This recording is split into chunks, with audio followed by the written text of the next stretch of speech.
The one thing you have to do when you're in Florida around water is look at the sides of the place you're going to stand, because gators and snakes like to hide right there. If you're not paying attention and looking down, you're going to get bit or worse.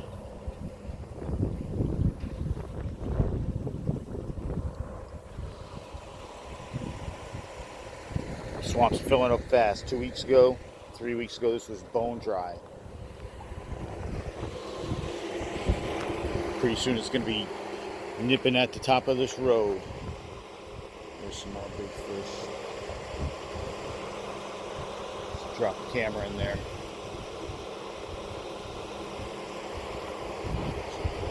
Throw my action cam onto a...